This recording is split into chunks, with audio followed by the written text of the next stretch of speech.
Alright, hello everyone and welcome to NFL Discussion. I'm your host and NFL enthusiast Dougie Doug.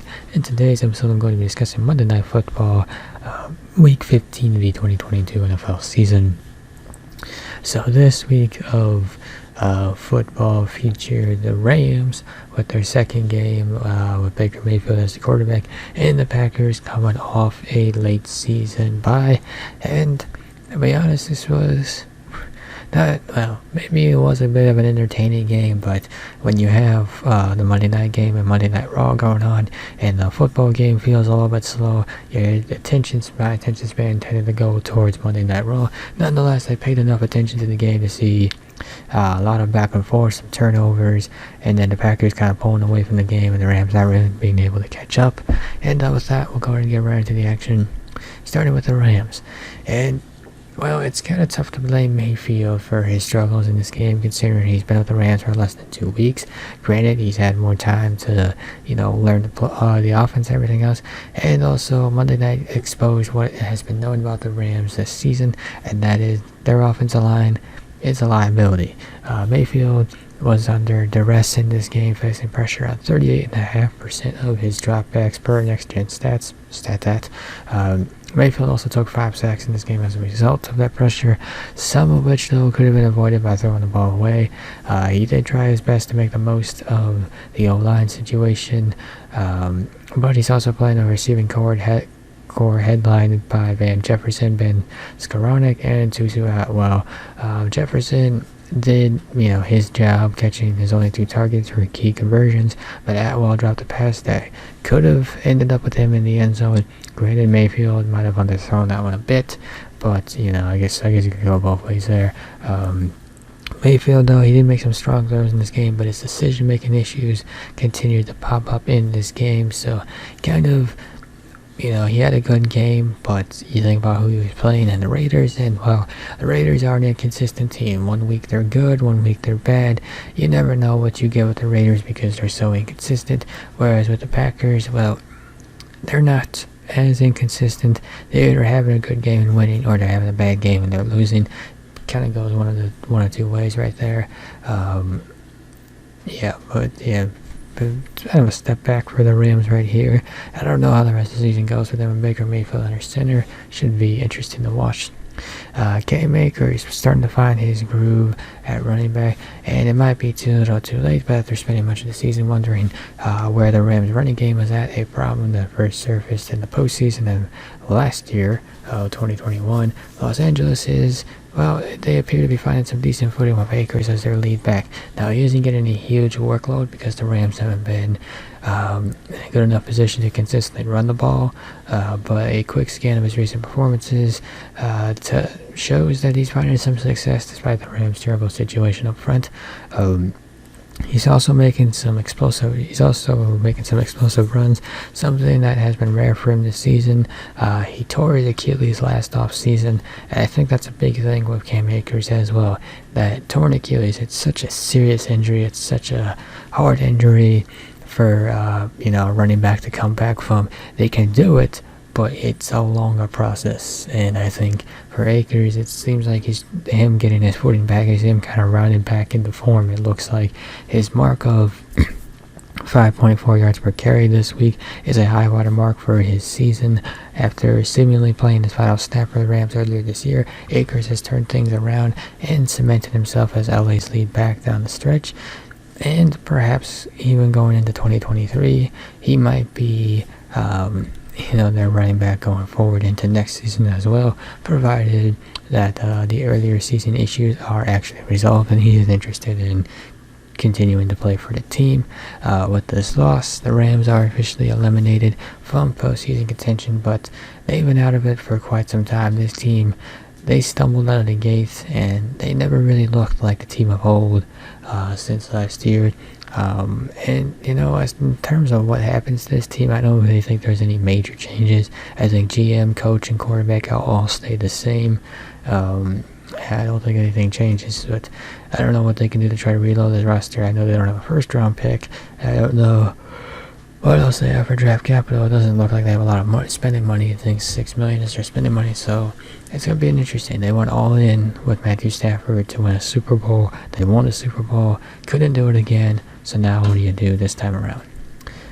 As for the Packers, well, they come off their bye week with their foot on the gas pedal. Things still weren't great in Green Bay, especially on offense. One look at Aaron Rodgers' interception is an example of that, but they're slowly getting better. This time around, it was a good enough performance from the offense, thanks in part to a productive night from the backfield of Aaron Jones and A.J. Dillon. The two backs combined for 126 yards and 28 carries, and Dillon, with his bulldozing running style, produced a couple touchdowns. He would later depart the game with a concussion, so we'll see if he's available to play next week. Nonetheless, Rodgers also spread the ball around, connecting with 8 different targets for 229 yards. He's completed 3+ passes to 5 different teammates. In that distribution, balanced Green Bay's attack well enough to overcome pressure applied by Leonard Floyd and that Rams defense, and also put 24 points on the board. Not an impressive night from the reigning MVP, but the Packers handled their business versus an inferior opponent, and if the Packers are going to run the table like they plan to, they're going to need this type of performance every week. They play the Dolphins next week, but to pull off a win, they're going to need to show more than they did in this game. They can't. I don't think they can afford to take a loss because that's really going to hurt them, but I mean, there's even at under 500, even at 6-8, they still got a shot. I don't know how realistic of a shot, but the map says they're good to go. So, and another thing for the Packers, their defense. They capitalized in this game. Now, the Packers haven't lived up to expectations on the defensive side, entering Week 15 as the 18th ranked defense, including 30th against the run. Now, those numbers, well, they didn't hold true against the Rams, though, thanks in large part to the Packers' ability to get after Baker Mayfield, sacking him 5 times and forcing an interception via pressure and a deflection. The Rams would average just 3.6 yards per play and converted 4 of 11 third down attempts, finishing with less than 23 minutes of possession. So give credit to the Packers' defense for taking advantage of a banged-up Rams offense and getting the job done. And we'll see if they hold up against better competition in the weeks ahead, like the Miami Dolphins. Congrats to the Packers on getting the win. I still don't think they make the playoffs, but we'll see what they can do later on down the season. And with that, I will conclude this discussion on Monday Night Football. And now it is time for my favorite segment of the week, that being the Throwing in the Towel segment. So just to do a quick recap, this segment happens every Tuesday on this channel during the NFL season, and basically every week I pick one NFL team and throw in the towel on their season. So we're getting down to the final 3 weeks of regular season action, and I don't know how much longer throwing in the towel is going to last. It's not really designed to last the whole season, but nonetheless, there was, but at least for this week, it's still going to be a thing. I'm not going to do a full recap just because there's like 15 weeks worth of teams. There's also a shorts version of the video as well too that does a recap of everything. So with that, we're going to go ahead and get into my pick for week 15, and pretty much my choice came down between the Patriots in the AFC and the Falcons in the NFC.